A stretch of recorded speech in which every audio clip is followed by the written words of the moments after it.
नमस्कार बच्चों, फिर एक बार एक नई कविता के साथ आपके सामने हूँ। और ये कविता है अट नहीं रही है और इसके कवि हैं सूर्यकांत त्रिपाठी निराला जी। इस कविता में कवि ने फागुन के महीने में जो सुंदरता सारी प्रकृति में दिखाई देती है, जो मदहोश कर देने वाला मदमस्त वातावरण जो प्रकृति में होता है, उससे प्रकृति का हर जीव, धरती का हर जीव, पशु पक्षी इंसान, हर कोई उसके प्रभाव में आता है। और उसी का वर्णन कवि ने यहाँ पर किया है, क्योंकि कवि को एक बहुत अच्छी सी बात कहते हैं कि मन अगर खुश है तो सारी कायनात खूबसूरत नजर आती है, हर तरफ खुशियां नजर आती हैं, सुंदरता नजर आती है। और अगर मन दुखी है तो सब तरफ खूबसूरत भी हो तो वो भी हमें बदसूरत नजर आता है। तो यहाँ पर विशेष रूप से कवि का मन क्योंकि प्रसन्न है, इसलिए फागुन के महीने का जिक्र उसने कर दिया, क्योंकि धरती पर सबसे ज़्यादा खूबसूरती, सबसे ज़्यादा खुशनुमा माहौल जो है वो फागुन के महीने में ही होता है, जो हर जीव के लिए, छोटे से छोटे पशु पक्षी के लिए, प्राणी के लिए, अमीर के लिए, गरीब के लिए, सबके जैसा एक जैसा आनंदकारी होता है। इसलिए कवि ने यहाँ पर प्राकृतिक सुंदरता के वर्णन में और मानव मन के प्रसन्नता को लेकर के फागुन का वर्णन किया है यहाँ पर। और उसी की खूबसूरती का वर्णन करते हुए कवि कहते हैं अट नहीं रही है। अट नहीं रही है का मतलब है समा नहीं रही है। इतनी सुंदरता जो सब तरफ जहाँ तक निगाह जाती है खूबसूरती ही खूबसूरती नजर आती है। तो उसी का वर्णन करते हैं अट नहीं रही है आभा फागुन की तन सट नहीं रही है। आभा माने चमक, सुंदरता इतनी ज्यादा कि प्रकृति पूरी सराबोर है। मन, शरीर तो शरीर, मन के भीतर भी, मन भी जैसे सराबोर हो गया है, प्रसन्नता से पूरा भर गया है। और तो जैसे और सुंदरता समाने की जगह ही नहीं है, सब तरफ सुंदरता ही सुंदरता है और मन को प्रसन्नता से भर देने वाले नज़ारे हैं।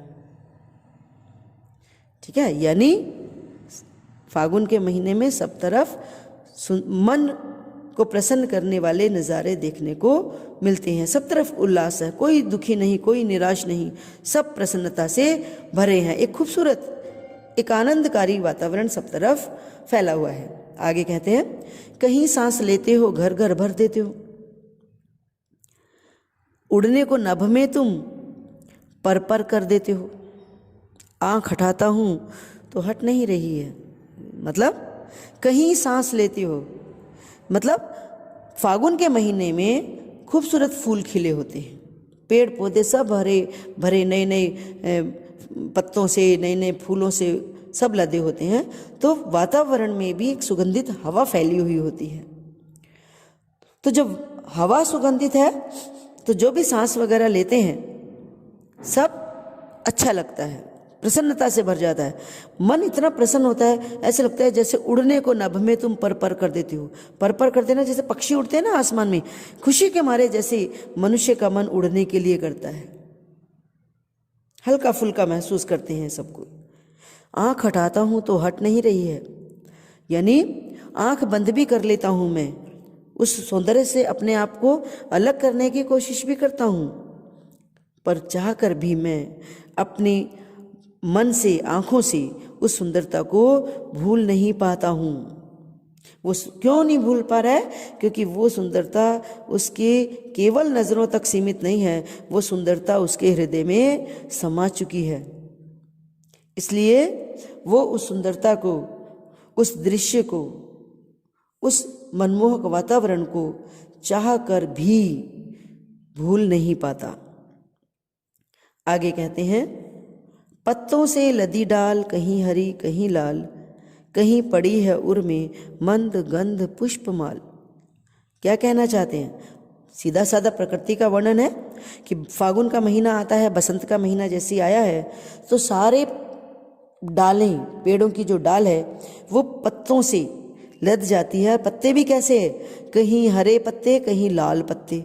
तो जो नए नए पत्ते निकलते हैं वो लाल रंग के होते हैं, और जब थोड़े बड़े हो जाते हैं तो वो हरे हरे हो जाते हैं।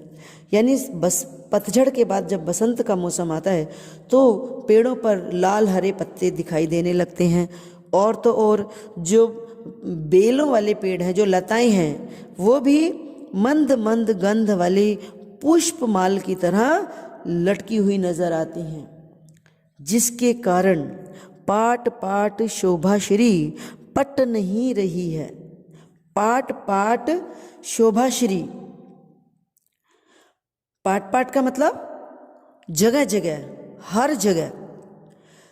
शोभा और श्री, शोभा माने सुंदरता और श्री माने संपन्नता, यानी हर जगह सुंदरता से सराबोर है और धन धान्य से परिपूर्ण है।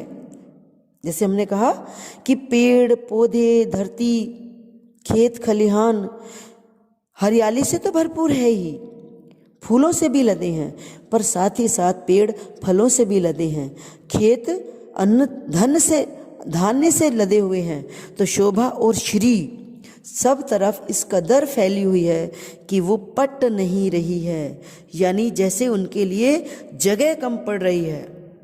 इतनी खूबसूरती, इतनी संपन्नता सब तरफ फैली हुई है कि ऐसा लगता है कि जैसे बसंत के मौसम में, फागुन के महीने में ये जगह ही, ये धरती ही छोटी पड़ गई है। ठीक है, तो अगर मैं अलंकारों की बात करूं, भाषा में पहले जिक्र में पिछले उसमें बता दिया है मैंने, फिर मैं एक बार बता देती हूं कि तत्सम शब्दों से युक्त खड़ी बोली का यहाँ पर प्रयोग हुआ है। ठीक है, और छंदमुक्त रचना है। अलंकार कोई विशेष रूप से इस्तेमाल नहीं हुआ है। पाठ पाठ में पुनरुक्ति प्रकाश अलंकार का प्रयोग है। सामान्य रूप से अनुप्रास अलंकार स्वाभाविक रूप से आया है, लेकिन कहीं भी कवि ने अलंकार को थोपने की कोशिश नहीं की है। पर में भी पुनरुक्ति प्रकाश अलंकार है, घर घर में पुनरुक्ति प्रकाश अलंकार है। ठीक है, तो अनुप्रास अलंकार और पुनरुक्ति प्रकाश अलंकार का यहाँ पर बहुत अच्छे से प्रयोग हुआ है, आप लिख सकते हैं। इसके अलावा फागुन के महीने का मानवीकरण किया गया है, एक मानव के रूप में इसको प्रस्तुत किया गया है। ठीक है, और क्योंकि सुंदरता का वर्णन कर रहा है तो आप यहाँ पर लिख सकते हो इसमें श्रृंगार रस है, माधुर्य गुण है और चित्रात्मक शैली का प्रयोग हुआ है। क्योंकि इतनी खूबसूरत वर्णन उसने फागुन के महीने का किया है। अच्छा, यहाँ पर एक बात मैं आपको और बता दूँ, यहाँ पर क्वेश्चन जो थोड़ा सा कंफ्यूज करता है, अगर एग्जाम में आता है कि इसमें किस मास का वर्णन है, मास मतलब महीना, तो महीना है फागुन का, लेकिन कई बार पूछा जाता है कि किस ऋतु का वर्णन है, तो ऋतु है बसंत।